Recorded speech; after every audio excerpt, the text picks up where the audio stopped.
Okay, good evening everyone. This is Emily Adam. Welcome to my vlog. This video is about medical marijuana. So magtatagalog na lang ako para maintindihan sa lahat. Sa mga curious dyan, ano yung English nito, magtanong na lang kayo. Una sa lahat, I agree with Senator Robin Padilla about medical marijuana. You know why? Because I myself, who has tunnel vision, needs it.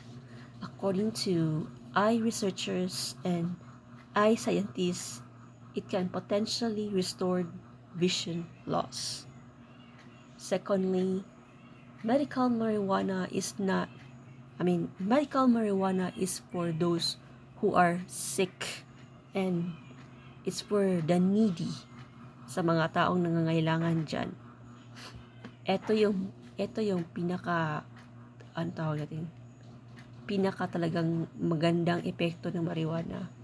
Kung magiging legalize ang medical marijuana, I believe na yung mga drug lords, drug addicts, drug victims, drug users, drug pushers, ay instead na illegal drugs yung iti-take nila, like shabu, caffeine, mga illegal drugs, they will be diverted. Mako-convert yung addiction nila, instead of illegal drugs like shabu or any illegal and harmful drugs. They will, sa Tagalog, they will lilipat sila sa medical marijuana. Uulitin ko, lilipat silang lahat sa medical marijuana. I am 99% sure na lilipat sila. Kasi nga, yung mga shabu, illegal drugs, harmful drugs, marijuana,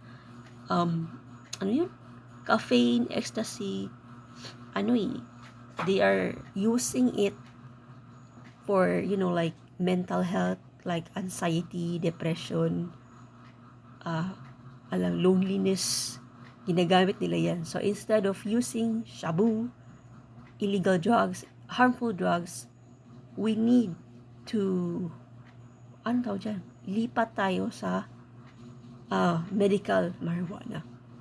Uulit-ulitin ko, medical marijuana is very, very more and really, really helpful to all.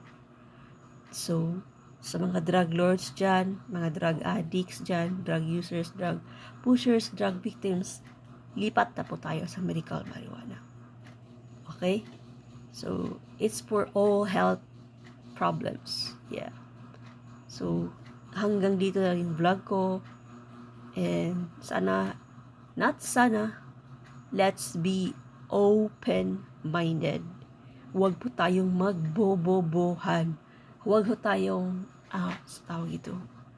huwag ho tayong mag-depend sa government. Kinakailangan lahat tayo, bawat isa tayo, tutulong at tutulong. Kung gusto talaga nating matanggal yung illegal drugs na yan na nagpapahirap sa mga maraming Pilipino, shift na tayo sa medical marijuana. Proven and tested na yan sa mga dalubhasa, mga researchers at saka scientists.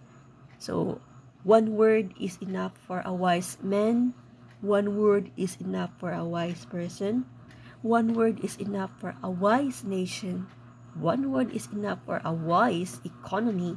And one word is enough for a wise health marketing. That's all. Thank you for listening, everyone.